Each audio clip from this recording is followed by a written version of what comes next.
माधव और अब्दुल नाम के दो गरीब मछुआरे थे। वे मछलियां पकड़कर अपना गुजारा करते थे।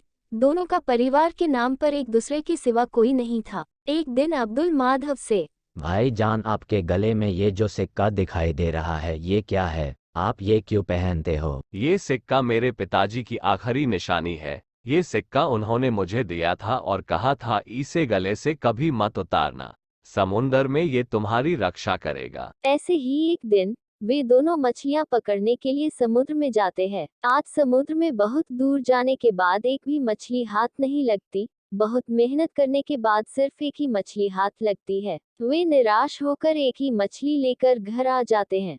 घर में आकर वह मछली को पकाकर खाने के लिए उसे काटते हैं। जैसे ही वह मछली काटते हैं उसमें से एक हीरा निकलता है। ये देखकर माधव अब्दुल से, यह मछली में से जो हीरा निकला है वह मछली ने कहीं खजाने में से खाया होगा। अगर हम जहां से मछली पकड़ी है वहां जाए और वहां जाकर ढूंढे तो हमें खजाना मिल सकता है। ये सोचकर वह दोनों खजाना ढूंढने के लिए समुद्र में निकल पड़ते हैं।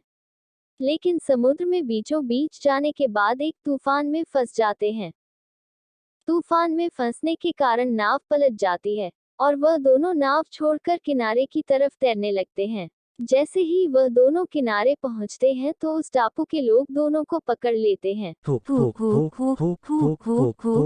टापू के लोग दोनों को बंदी बना लेते हैं और बंदी बनाकर जंगल में ले जाते हैं। दोनों को जंगल में ले जाकर जैसे ही बलि देने की तैयारी करते हैं तभी माधव के गले में पहना हुआ सिक्का टापू के लोग देख लेते हैं। ये सिक्का जो पहनता है वह कबीले का सरदार माना जाता है, इसलिए टापू के लोग माधव को कबीले का सरदार मानकर छोड़ देते हैं। कबीले के लोग सरदार की बहुत खातिरदारी करते हैं। सरदार को अच्छे अच्छे फल सब्जियां खिलाते हैं, अच्छी तरह पका के मछलियां खिलाते हैं। टापू के लोग कबीले का सरदार मिल जाने से बहुत खुश हो जाते हैं।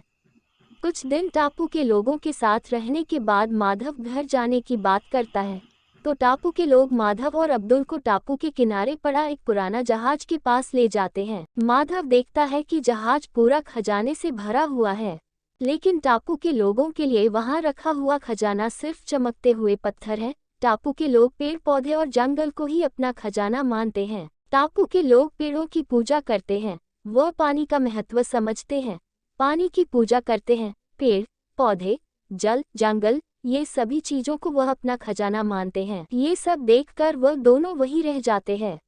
तो हमें इस कहानी से यही शिक्षा मिलती है कि हमारा असली खजाना हीरे मोती या सोना नहीं बल्कि पेड़ पौधे पानी जंगल ये सब है। हमारा असली खजाना बचेगा तभी दुनिया बच पाएगी, नहीं तो हीरे मोती या सोना कितना भी होगा लेकिन हम अपना असली खजाना नहीं बचा पाए तो हम भी नहीं बच पाएंगे।